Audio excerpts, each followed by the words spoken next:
The United States, free trade. Hold on, let's pause a bit on the word free for a moment. A little more, blur it a bit more. Hey, that's too much, that's too much. Something like this is blurry, but you can still read it. United States, free trade, but kind of blurry. Yeah, that's what this clip is about. It's like this because right now, trade in the United States, they themselves are starting to wonder, hey, is the freedom in US trade really a good thing? Is it really that good? Can it still help the United States maintain its position as the world's #1 economy? Or do we need to try something different? Maybe that would make us even stronger. That's why, right now, the US government has started buying shares in several major private companies. And let me tell you, the private companies that the US government is investing in are really big ones. These are companies that are strategically important for global trade and warfare.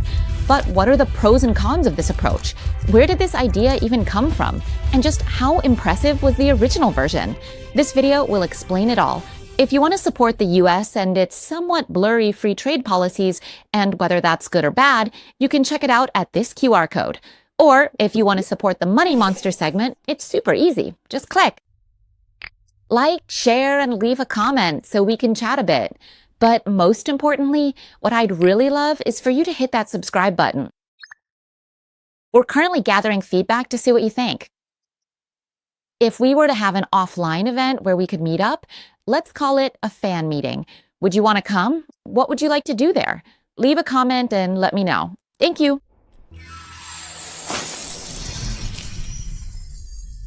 The US is questioning if long-standing free trade is actually beneficial. Recently, OpenAI and ChatGPT emerged, while China's Baidu and Perfect shaken up the US, the global tech leader. No one surpasses them, that's a fact.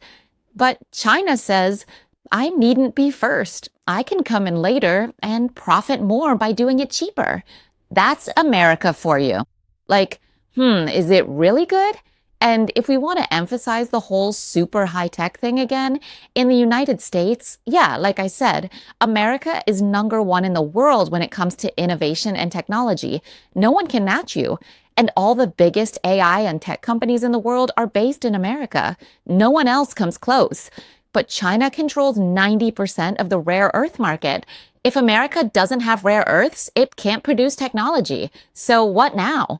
In the end, it turned out that China, which started producing later but at a lower cost and with government support, the Chinese government really backed their industries, pouring in unlimited funds into whichever sector or company they choose. And what was the result? Well, we just saw it at the end of last year and the beginning of this year with what's being called overcapacity goods from China. Chinese products are flooding the global market, overwhelming the world. And now the US and Europe are coming out to say, hey, this isn't fair in this competition. The government is pouring in so much money and then competing in the global market. It's not fair. It's just not fair. And it shouldn't be done this way. Or should we do it too? Yeah, so now there's this hesitation from the US government, like, we can't stop China from doing it, or maybe we shouldn't stop them. So should we join in too? That's why there's now this blurry, thin line when it comes to the idea of free trade in the US. Because right now, the US government has started buying up shares, quite a significant amount actually, in private companies. Where has the US government bought shares? There's Intel, 10%. Intel is a chip manufacturing company. They bought 15% of MP Materials, which is the only company in the US that mines rare earth minerals. They also bought 10% of Lithium Americas because Lithium Americas is a huge company that controls lithium in all of North America. Besides that, there's also something Donald Trump called by another name, not just regular shares, but what's called a golden share. I honestly don't know how you actually get a golden share. Maybe you don't even buy it with money. Maybe it's through some kind of agreement. But what's clear is that a golden share gives veto power to the US government. That means they have the authority to block decisions made by that company. For example, Nippon Steel, which is set to acquire US Steel, will be subject to this. So a golden share means that these private companies like Intel, MP Materials, Lithium Americas, and US Steel, the government becomes a significant partial owner. Or you could say they take partial control. The reason the US government gives for purchasing these equity shares in these private companies is national security. They want to ensure that it is guaranteed the United States can access semiconductors, rare earth elements, and steel without having to depend so heavily on China. But if you look at it purely from a national security perspective, it sounds great. However, when you consider the trade aspect, it gets a bit blurry. It's not so clear whether it's actually a good thing for the government to get involved. The way the government becomes a part owner or takes control of these companies, it's almost like it changes the usual process, the rhythm of how the US economy works. It's actually pretty common now. Honestly, from what I've seen, whenever the government buys shares in a private company, it immediately affects the stock price. Just look at the stocks, MP, Intel, and this table here shows the stocks that Donald Trump bought, and they went up. So when the government buys shares, it definitely impacts the stock price, right? For sure. And why is that? Because it influences investors' decisions. So it has an effect. It significantly impacts revenue, profits, and even the management, right? It's basically a massive game changer in the market. Why? Because if the government decides to buy someone's stock, that stock price will inevitably shoot up. That means the government has the ultimate power to pick winners in the market. Right? This is exactly why I said from the beginning that the idea of free trade in America today is getting even more blurred. And if you ask who the US government is acting like now, it's kind of a model that's not exactly the same, but pretty similar to the Chinese government. In China, it's normal for the government to hold shares in private companies. And in China, this is called state-controlled trade, or stake one. Looking at it this way, it makes you wonder, is this the method the United States is going to use to compete with China? Because up until now, people have always said that China copies America and this and that. And now America sees this and is like, all right then, this time we'll copy you right back. Copy it, lock it down, no cheating. From what I've reported on so far, it's really clear that, this is already the model China uses. They're state-owned, the government holds shares in private companies. It's totally normal for them. In China's capital market, 71% of the shares are held by the government. And in China, it's like if a company gets government support, that's actually considered one of the qualities that attracts investors. For example, SMIC, which is currently the largest chip manufacturer in China, everyone knows about it. It's publicly announced that the government supports them, providing everything from subsidies to low-interest loans and all sorts of financial backing.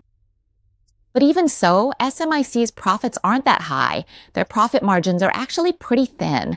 That's because the government has a hand in controlling prices and other aspects.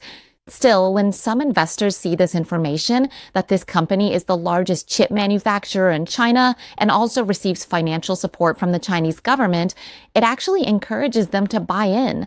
The Chinese government, in fact, uses the strategy of holding shares in private companies as one of its commercial tactics in China in order to leverage the economy or drive expansive growth. So did the Chinese government succeed with this strategy? Yes, they did. The government's support for China's industries has allowed the country to take even greater advantage of its already strong economy of scale, since they have such a large population, right? With even more government backing, the cost of producing goods drops further because they can manufacture in huge quantities. When the government injects more money to support this, it drives costs down even more. Chinese production costs drop even further. This gives China a huge competitive advantage, especially when it comes to competing internationally. That's why by the end of last year and the beginning of this year, there was a lot of talk about Chinese products being in overcapacity. Basically, they're flooding markets all over the world. Especially in Europe and America, there's been a lot of pushback. People are openly saying that if China wants to compete globally and does it this way with government support, it's not fair. It's not real competition. You're cheating. So I think when America saw this, they realized, hey, we can't force China to do what the US wants. The only thing we can change is ourselves. So if that's the case, should we try changing ourselves to be more like China? Yeah, it's something we're thinking about because today that's what they're starting to do. But from what I've reported on, if you want to copy China's state-controlled trade methods, just buying shares in private companies isn't enough. It's not the full package. To really do it right, you'd have to do even more, like 23 other things. For example, don't just buy shares or inject money into companies. Inject money directly from the government, just like China does. Like giving direct financial support or offering low-interest loans. This is called a state subsidy, or even controlling the currency. Actually, the US can control its own currency too, within mechanisms that seem transparent and all that. But China is a country that can really control its currency, what they call currency manipulation. Whether other countries can do it, I don't know, but China does it. Back to the United States. Speaking of the US, when it comes to buying private company shares and things like that, we all know the US government definitely has a lot of money. So having the funds to buy private company shares isn't really surprising. But I'm still curious about which part of the budget they use to buy these shares, because the amount they spend isn't small. For example, when they bought a 10% stake in Intel, where did that money come from? They took it from the CHIPS and Science Act, which they converted directly into liquidity. Instead of just giving financial aid to support factories and things like that, they use that money to buy Intel shares. The US Department of the Treasury and the Department of Commerce negotiated, saying, hey, if the government is going to provide this support, how about giving us a 9.9% stake? They called 9.9% the starting point because the government said, if you want this financial support, then hand over 9.9% of your shares. And they also asked for the right to buy more if the government continues to provide funding. If Intel grows and becomes successful or anything like that, the next step is that the government will ask to buy more shares. As for MP Materials, the government got shares through a contract, an agreement that allows the US government to have access. Essential rare earth minerals if they provide ongoing and steady financial support. This agreement allowed the US government to successfully acquire a 15% stake in MP Materials, as well as significant influence over the company's pricing and export regulations. As for Lithium Americas, the government had already been engaged in detailed discussions with them about providing a loan of $2.3 billion to support the creation of a lithium town in Nevada. But instead of just giving out the loan, right? They said, hey, if we're going to give you this loan, can we get the right to buy shares? Basically, the government asked for the right to purchase a 10% stake in exchange for the loan. Another interesting case, do you remember the news about the US refusing to sell US steel to Nippon Steel from Japan? That was a pretty big story at the time because Nippon Steel from Japan had come to negotiate. Everything was already set for the purchase of US steel, but at that time, the government said they wouldn't sell. They refused to sell to Japan, citing national security reasons. Back then, people were still wondering why they wouldn't sell. Japan was upset, saying, hey, Japan has played a role in strengthening the US economy and employs a lot of Americans, so why, after reaching an agreement, did you decide not to sell? Now we finally understand why they didn't go through with the sale. Because it really is a critical matter of national security. The White House has already come out and said that this deal could only go through if Nippon Steel grants what's called a golden share to the US government. A golden share essentially means having full veto power, the authority to prohibit or suspend any major company decisions. For example, shutting down local factories or preventing sales to various foreign countries. Appointing executives or anything else, the United States must have the authority to intervene if something threatens U.S. national security. That's why, right now, the U.S. government can buy shares in private companies without having to pass any new laws. In exchange, the funding or support they want would be conditional on granting the right to purchase shares or making whatever agreements are necessary if they want to get approval. Then they have to sell shares or give out a golden share or something like that. If you ask whether this is really new, has the US government never bought shares in private companies before? Not really. If they want to give money, they just provide support funds for certain industries. The method of just giving money versus buying shares is very different. Giving money is just giving money, and you can make contracts as needed. But buying shares means the government actually becomes a part owner, maybe 10%, 15%, whatever. And as I mentioned, when the government becomes a part owner of a company, it affects competition in the market in a way that's almost like fundamentally altering the rules, like changing the whole game. And it doesn't just change investors' minds, it can also significantly transform the specific way that companies that have been bought by the government think and manage themselves. When the government is able to buy shares in private companies, this can actually completely shift the underlying incentives for how a company does business. And it could even open the door to corruption. For example, let's say you, yes, you watching right now, imagine that you're the owner of a major private company in the country. Now, think about this. If you know the government is going to buy your shares, your stock price will go up, your revenue will go up, your profits will go up, because investors will want to put more money into your company. We might end up shifting our motivation from trying to compete with other companies or working to improve our products and services to focusing on finding ways to please the government just so the government will invest in us and buy our shares. That way, we could grow rapidly. There's a real possibility that private companies might have to divert funds that were originally meant for R&D, research and development, for improving and innovating products, to instead be used for PR or marketing, splitting off those funds. Because this really does happen in countries where the government is able to buy shares in private companies, it actually contributes to slower development and less innovation. Things just aren't as good, as fast, or as dynamic as before. You could say that creativity and innovative thinking tend to slow down because of this. Because people don't do business just for the sake of competition. People do business to play politics. And sometimes, it creates a wave of support, like a trend, where the government steps in to support private companies. For example, there was a trend, like I once made a news clip about EV cars in China, which was a huge wave, right? There was a period when there were tons of EV companies in China, like seriously, hundreds of them, because those companies received support from local governments. That means they didn't really have to compete, improve their products, or sell a lot to make profits or generate significant revenue, because their main income came from government subsidies. So in the end, those companies weren't strong. Most of them eventually collapsed, and now only the truly strong companies are left in China's EV industry.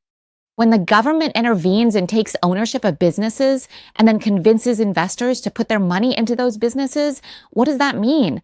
It means that money will shift away from companies that are genuinely focused on doing business, creating products and services, and strengthening the economy, and instead flow into companies that play political games. As a result, there's a tendency for the overall economy to become weaker. But there's more. Some ask, is it bad for the government to hold private shares? China does it, where 71% of firms are state-owned. Is that so bad? Their economy is growing, right? But understand that the Chinese economy, despite its growth, is messy and stratified. The top tier thrives, but heavy government intervention persists. But when the United States says the government is buying shares in private companies, whether that's good or bad, like I said, there are downsides, but they're trying to find ways to deal with them. Still, is it a good strategy?